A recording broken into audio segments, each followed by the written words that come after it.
আসসালামু আলাইকুম দর্শক, স্বাগতম আরেকবার জামানস ভয়েস শোনার জন্য ভয়েস ফর ডেমোক্রেসির পক্ষ থেকে।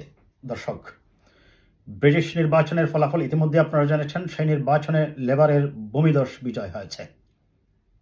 আমার এই ভিডিওতে এখন আমি পার্টিকুলারলি এই নির্বাচনে লেবারের হয়ে বাংলাদেশি বংশোদ্ভূত ব্রিটিশরা অথবা যদি আমি বলি ব্রিটিশ বাংলাদেশিরা কিভাবে তাদের নির্বাচনে প্রভাব রেখেছেন, কিংবা এই নির্বাচনে ব্রিটিশ বাংলাদেশিদের অর্জনটা কি হয়েছে, আমরা শুধু এই অংশটুকু নিয়েই আলোচনা করবো আমার এই ভিডিওতে। আপনারা জানেন এর আগেও আমাদের 5 জন এমপি ছিলেন: রোশনারা আলী, টিউলিপ সিদ্দিকী, তারপর আফসানা এবং আরেকজন সম্ভবত রূপা হক, এবং আরেকজনের নামটা আমার মনে আসছে না সঠিক। যাই হোক, আমি আসবো পরে আমার ব্যাখ্যায়। এরা আবারও নির্বাচিত হয়েছেন।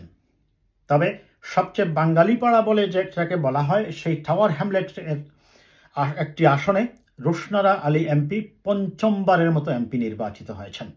তবে এইবার তার জন্য অনেকে বলছেন এটা নাখানি চুবানি খেতে হয়েছে। সহজ বিজয় ছিল না তার, কারণ তার প্রতিদ্বন্দ্বী যিনি ছিলেন তিনিও ছিলেন একজন বাংলাদেশি ব্রিটিশ, একজন ইসলামিক স্কলার এবং অত্যন্ত মিডিয়ার জগতে অত্যন্ত পরিচিত একজন মুখ এবং একজন গুড স্পিকার বলা যায়, আজমল মাসরুর। তার সাথে রোশনারা আলী এমপির বুটের ব্যবধান ছিল মাত্র 1600।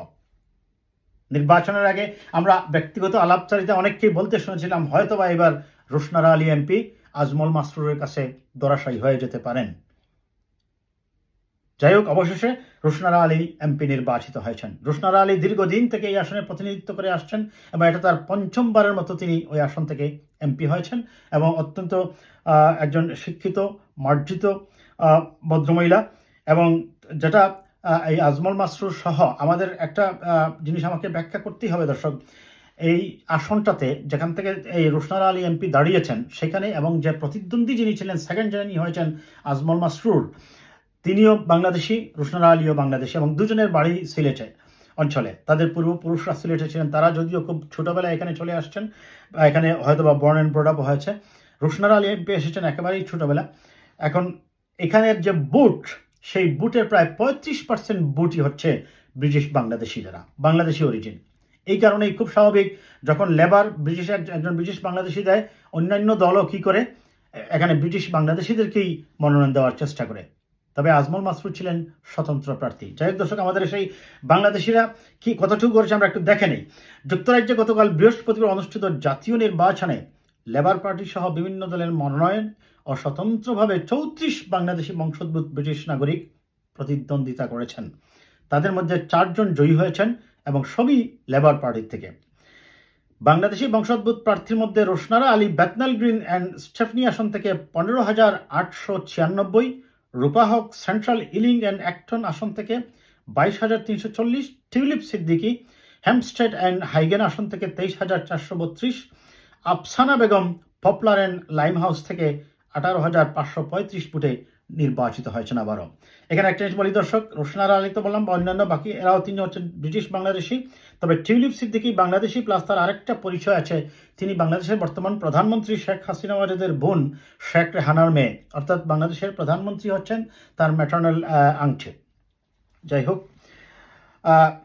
এছাড়া লেবার পার্টির মনোনীত অন্য প্রার্থীদের মধ্যে উইথাম আসনে 13,662 ভোট পেয়ে দ্বিতীয় হয়েছেন রুমি চৌধুরী। সাউথ নর্দাম্পটন আসন থেকে 15,504 ভোট পেয়ে দ্বিতীয় হয়েছেন রুফিয়া আশরাফ।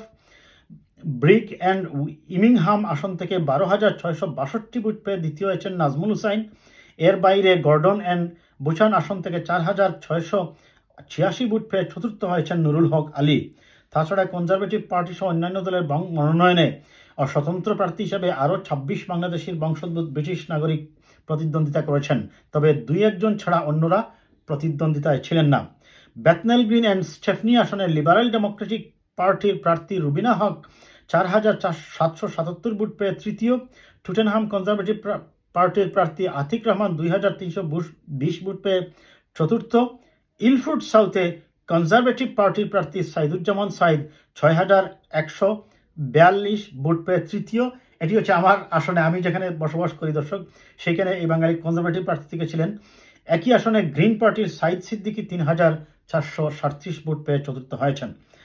যাই হোক দর্শক, এখানে কট্টরপন্থী রিফর্ম থেকেও করেছেন একজন, আর অন্যান্য আসনে প্রায় 34-35 জন আমাদের বাংলাদেশি ব্রিটিশ নির্বাচন করেছে।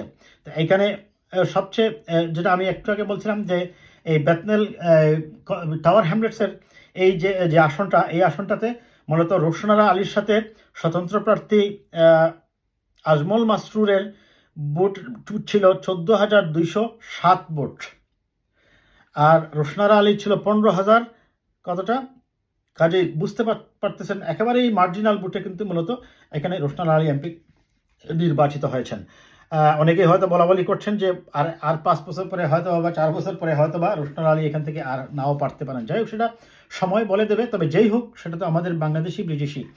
এখন যেটা কথা হচ্ছে দর্শক, এই বাংলাদেশিদেরকে কেন আমি বাংলাদেশিদেরকে নিয়ে আলাদা এই ভিডিওটা করছি, বিকজ বাংলাদেশিরা ট্র্যাডিশনালি আমরা দেখি যে লেবার পার্টিকেই সাপোর্ট করেন। তার অনেকগুলো কারণ আছে, তার মধ্যে মূল কারণটা হচ্ছে সাপোর্ট করার যে labour more or less tougher for immigration policy, because আমাদের মতো তৃতীয় বিশ্বের দরিদ্র দেশ থেকে যে সকল মানুষ আসে, তারা যদি ইমিগ্রেশন পলিসিটা একটু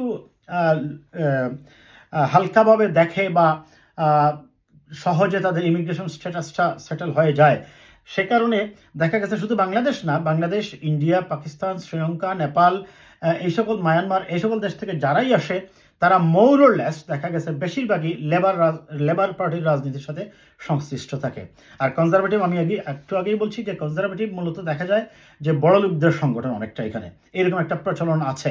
যদিও এই যে ট্র্যাডিশনাল যে কথাগুলো, যে অবজারভেশনগুলো, এগুলা এখন ধীরে ধীরে পরিবর্তন হয়ে যাচ্ছে। এবং আমি যদি নিজের থেকেই বিবেচনা করি দর্শক, আজ থেকে 22 বছর আগে আমি যখন আসি এই দেশে, যে ব্রিটিশ স্ট্যান্ডার্ড এবং রাজনীতির যে ধারা আমরা দেখেছিলাম, আমার কাছে মনে হয়েছে অনেকগুলা চেঞ্জ হয়েছে।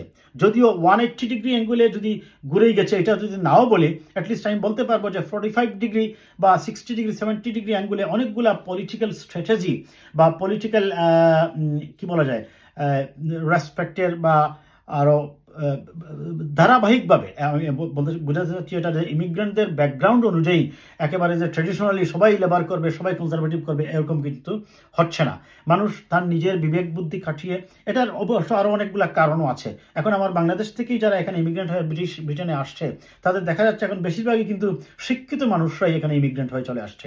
একসময় দেখা যাচ্ছে যে অপেক্ষাকৃত যারা বিশ্ববিদ্যালয়ে কলেজে পড়াশোনা করেননি কিংবা ভালো রেজাল্টের অধিকারী নয়, এই লোকগুলাই এখানে আসছেন কাজের সন্ধানে। কিন্তু এখন বাংলাদেশের অবস্থা আর প্রেক্ষাপটে নিরাপত্তার ব্যাপার, আরও অনেকগুলো বিশদ ব্যাপার আছে। যাই হোক, আমি ওই আলোচনা যাচ্ছি না দর্শক। এখন অনেক শিক্ষিত মানুষ, শিক্ষিত পরিবার, এমনকি সপরিবারে ইমিগ্রেন্ট হয়ে এই সকল দেশে চলে আসছে। England, America, Canada, Australia, Japan, German, এই সকল দেশে চলে আসতেছে। যাই হোক, আমাদের ব্রিটিশ বাংলাদেশিরা যে রেজাল্ট করেছে, সেটা অবশ্যই আমরা যেটা প্রত্যাশা করেছিলাম সেটাই হয়েছে। তবে কিয়ার স্টারমারের একটা মন্তব্য মনে করা হচ্ছিল যে নির্বাচনের এটার একটা বড় ধরনের প্রভাব পড়বে। তবে হ্যাঁ, কিছুটা যে পড়ে নাই তা কিন্তু বলা যাবে না। তবে যাই হোক, কিয়ার স্টারমার অবশ্য তারপরেও তারা এটার একটা ব্যাখ্যা দিয়েছেন তার এই বক্তব্যের। আমরা আশা করব কিয়ার স্টারমার সহ লেবার যে ক্ষমতায় এসেছে, তারা যেন সত্যিকার অর্থেই সমস্যাগুলোকে আইডেন্টিফাই করে সমাজকে আরও বেশি মানে মানুষের বিশেষ করে লিভিং স্ট্যান্ডার্ডটাকে কনসিডার করে তারা যেন বিভিন্ন ধরনের পদক্ষেপ নেন এবং ইকোনমির ব্যাপারটা যেন তারা কীভাবে যত তাড়াতাড়ি পারেন বুস্ট করেন, সেটাই আমাদের প্রত্যাশা থাকবে নতুন এই নির্বাচিত লেবার সরকারের কাছে। ভালো থাকবেন দর্শক, কথা হবে আবার।